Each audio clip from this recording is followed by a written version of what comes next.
Good Morning Business, le grand entretien. Quel démarrage pour la saison touristique cette année. La météo n'a pas forcément été au rendez-vous partout en France. Les Jeux Olympiques compliquent également la donne. On va en parler avec Alexis Gardy, président de Bellambra Club. Bonjour. Bonjour. Merci d'être avec nous. D'abord, un constat. Ce début de saison, il est un petit peu laborieux. Le syndicat des entreprises du voyage fait état d'une baisse d'activité de 6,6% par rapport à l'an dernier. Est-ce que vous partagez ce constat ?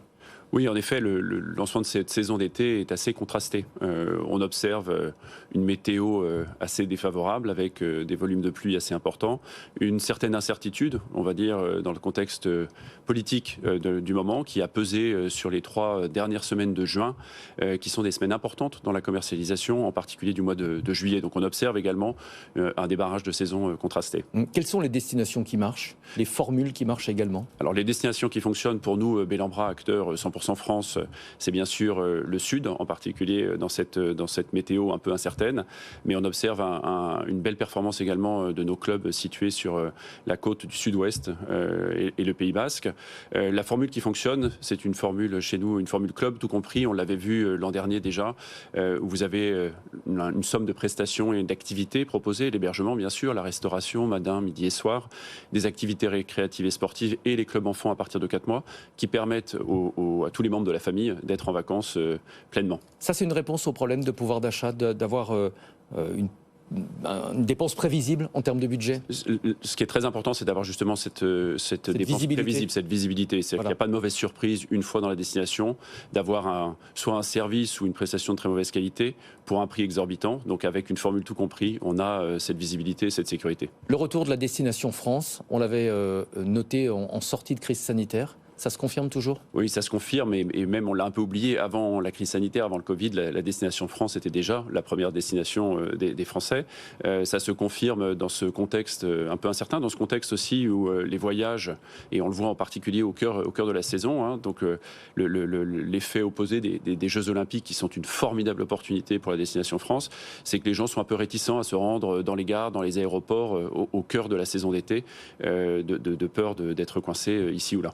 Est-ce que les jeunes, notamment, sont de plus en plus attirés par la destination France pour limiter leur empreinte carbone ? Oui, on le voit, les jeunes, mais également les clients entreprises. On accueille chez Bellambra des séminaires, et c'est bien sûr des séminaires, des groupes nombreux, de parfois 600, 700 personnes. Au sein de ces groupes-là, nous avons des jeunes et des gens qui sont extrêmement sensibles à l'empreinte carbone, et le séminaire en France apparaît comme une très bonne option. Les Jeux Olympiques n'ont pas tenu leurs promesses en termes de réservation. Au lieu d'attirer les touristes, les JO ont eu un effet un petit peu repoussoir, notamment en région parisienne. Le syndicat des tours opérateurs parle d'une communication exécrable autour des Jeux Olympiques. Vous avez le sentiment également que la communication aurait pu être meilleure ? Alors, on est à quelques heures maintenant des Jeux Olympiques. 11 jours. Je pense qu'il faut raisonnablement regarder devant pour demain et surtout pour après-demain. Nous allons avoir la chance de voir des images comme jamais personne dans le monde n'en a vu. Nous avons la chance de voir Paris sous un jour, sous un éclairage qui sera un éclairage exceptionnel. Nous allons voir des images des compétitions d'équitation le long du Grand Canal face au château de Versailles. Nous allons voir des compétitions sur le Champ de Mars, sur le pont Alexandre III, sur la Seine. Toutes ces images resteront à jamais gravées dans l'inconscient des touristes internationaux. Et la destination France post-JO aura un héritage absolument exceptionnel, au-delà même de la fête qui doit maintenant commencer dans les prochaines semaines autour de cette compétition d'envergure mondiale. Vous êtes confiant sur les retombées à long terme ? Je suis très confiant et je suis très enthousiaste. Je rejoins ce que vous disiez tout à l'heure, la communication a été un petit peu négative, on cherche les problèmes ici ou là. Je pense qu'il est maintenant grand temps d'accentuer et de mettre un grand coup de projecteur sur cette formidable compétition et ces très belles images qu'on va avoir la chance de vivre tous ensemble. Est-ce qu'il n'y a pas eu également des abus en termes de tarifs ? On avait vu au début des réservations sur les plateformes de meublés touristiques, notamment des tarifs absolument exorbitants. Oui, ça n'a pas duré très très longtemps, et si j'en crois les Mais en termes de chiffres, communication, le mal est fait. Oui, le mal est fait, mais il y a aujourd'hui encore de la place, et il y a encore des capacités et des moyens d'accéder à ces compétitions olympiques, et on le voit dans les ventes de dernière minute. Je crois que le nombre de billets vendus pour les JO a atteint un record à Paris 2024, donc c'est une formidable nouvelle. On va parler de Bellambra. Vous êtes en train de vous imposer depuis quelques années comme un poids lourd du secteur en France. Je vais donner quelques chiffres: 400 000 clients annuels, 9 000 hébergements, 45 centres, tous implantés dans l'Hexagone. Comment vous expliquez ce succès ? Alors c'est un succès qui s'appuie sur des racines très profondes, résolument ancrées sur le territoire France, avec une histoire qui commence par VVF au début des années 60 et qui a su se transformer, qui a su évoluer.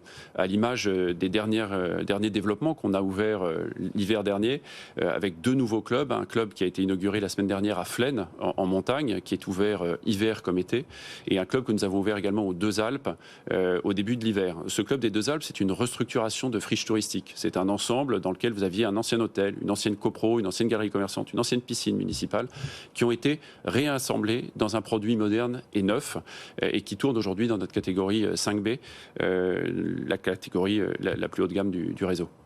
On vous présente souvent comme le nouveau Club Med de la destination France. Ça vous flatte, ça vous agace, cette comparaison ? Non, vous savez, on a 45 villages en France avec des équipes nombreuses. On a énormément travaillé avec toutes les équipes, et les équipes sont aujourd'hui mobilisées sur tous nos sites, puisque tous nos sites sont, à l'heure où on se parle, ouverts. On est résolument ancré sur notre produit, sur nos clients et sur notre capacité à faire évoluer notre offre. Est-ce que la montée en gamme, c'est forcément la recette du succès à une époque où on parle de plus en plus de problèmes de pouvoir d'achat ? Alors c'est en fait un vrai sujet. La montée en gamme est nécessaire quand vous avez un produit club riche, c'est-à-dire composé de nombreuses activités, de nombreux services et de beaucoup d'humains. Je voyais le petit reportage qui est passé juste avant avec un hôtel 100% composé de robots et d'intelligence artificielle. Ça n'est pas l'expérience qu'on souhaite développer chez Bellambra. L'expérience de nos clients est au cœur de nos préoccupations, avec un accueil humain, chaleureux, et des animateurs tout au long de la semaine qui vont prendre en charge les petits et les grands. 45 centres d'hébergement, je le disais, tous implantés dans l'Hexagone. Quelle est la feuille de route ? Est-ce que vous avez prévu de nouvelles ouvertures ? Oui, la feuille de route, elle est sur 2 axes. Continuer la montée en gamme et la transformation de nos sites historiques, avec des campagnes de travaux et de rénovation à l'image de ce qu'on a fait au cours des 3 dernières années. Et également continuer à ouvrir de nouveaux clubs en France, bien entendu. On parlait tout à l'heure de l'empreinte carbone, notamment auprès des jeunes. Qu'est-ce que vous faites chez Bellambra pour réduire justement votre empreinte carbone ? C'est un travail de tous les jours, de tous les instants. Et ce travail, il engage aussi nos clients. C'est quelque chose, on l'a vu l'an dernier avec l'explosion du prix de l'énergie. Nous avons lancé une campagne dans nos clubs pour expliquer pourquoi, quand le client n'était pas dans les parties communes ou dans les restaurants, on ne les chauffait pas ou on les chauffait moins. On travaille beaucoup sur également le chauffage de nos piscines sur les aides de saison, où on aimerait que nos clients comprennent qu'au mois d'avril, quand il y a énormément de vent, on ne chauffe pas ou on chauffe moins la piscine. Donc c'est des gestes du quotidien. Ça passe aussi par l'éducation des clients. Mais ça passe aussi par un travail conjoint avec nos clients au quotidien. On parle de plus en plus de surtourisme, puisqu'on évoque les questions d'environnement. Est-ce que c'est un problème selon vous, et comment est-ce que vous y répondez ? Alors c'est un problème réel, puisque aujourd'hui 95% des touristes fréquentent 5% des lieux à l'échelle mondiale. Je pense que c'est aussi une très bonne prise de conscience pour un tourisme plus responsable demain. Il y a beaucoup de leviers, il y a beaucoup de solutions pour lutter contre le surtourisme. On peut voyager tout au long de l'année, pas tous en même temps. On peut voyager également avec une conscience plus grande des impacts du tourisme sur l'environnement immédiat. Et puis certains l'ont fait, on met des quotas, des limites en fonction des heures, des heures de la semaine, des jours de la semaine, et puis des mois dans l'année. Mais justement, est-ce que ça a un impact sur le choix de vos futures implantations ?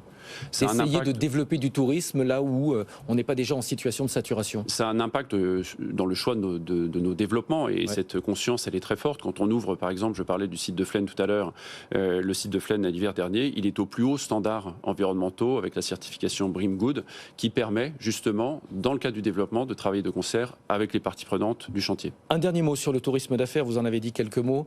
Ça fait partie aussi de la recette de votre succès.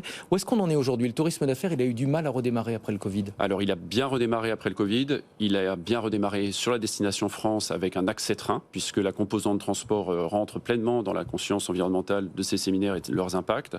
Et nous avons beaucoup travaillé l'offre pour pouvoir accueillir des groupes nombreux sur un seul et même lieu, les divertir, les faire travailler, les faire se retrouver. À l'heure où le télétravail prend une place importante, il est important pour les entreprises et les collaborateurs de se retrouver sur des sites un peu emblématiques. Merci beaucoup d'être venu en plateau ce matin, Alexis Gardy, président de Bellambra Club.